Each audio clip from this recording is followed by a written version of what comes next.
Polka. Chaque photo a son histoire. Et avec vous, Dimitri Beck de Polka Magazine, on se plonge aujourd'hui dans un grand projet photo. C'est la photo de la semaine. Une sorte de grand album de famille français. Alors comme dans tous les albums, il faut faire un choix. Et ce choix aujourd'hui, c'est une photo de famille et entre amis. Le lieu déjà. Un terrain entre pelouse défraîchie, des herbes folles et un espace de goudron. On sort une sorte d'aire de jeu délaissé, à moins que ce soit un camping. Et on voit au milieu de ce lieu une table en bois avec ses bancs. Sur cette table, quelques petites bouteilles. Et puis en bas, il y a ce petit morceau de papier d'emballage Kinder. Autour de cette table, il y a assis debout 5 personnes, 3 femmes, 2 hommes et au premier plan 2 enfants. La lumière maintenant, elle est belle, elle est douce, elle est chaude. Ça sent la fin de l'été. Cette photo date de septembre dernier.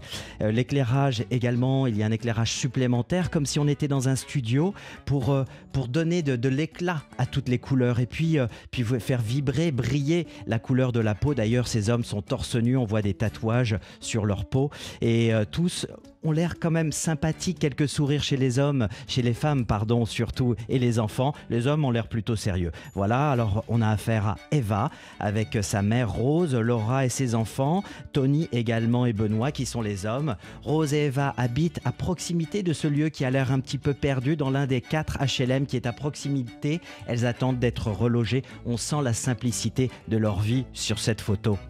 Et cette photo, elle fait partie d'un grand reportage qui nous parle de fraternité malgré les difficultés sociales et économiques dans cette région en Charente-Maritime. On est aux abords de la rocade de Royan, rocade qui fait 18 km, qui relie et qui ceinture la ville de Royan avec ses 18 000 habitants. On est dans une zone là avec cette scène entre campagne et océan. Et puis tout près, il y a ce rond-point Transat, ce nom décalé. Pourquoi ? Parce qu'il y a quelques transats justement et une rangée de parasols bleus et blancs. Donc on n'est pas loin de la mer et pourtant on voit ce lieu qui a l'air plus une zone désertée, pas loin d'une zone industrielle. Une place au soleil, mais pas pour tout le monde. Cette photo, très forte, très douce et très humaine, elle fait partie de 100 fragments de France. À 6 mois de l'élection présidentielle, le journal Le Monde a dressé un portrait inédit de notre portrait, 100 journalistes et 100 photographes justement pour 100 reportages, tous réalisés en septembre dernier,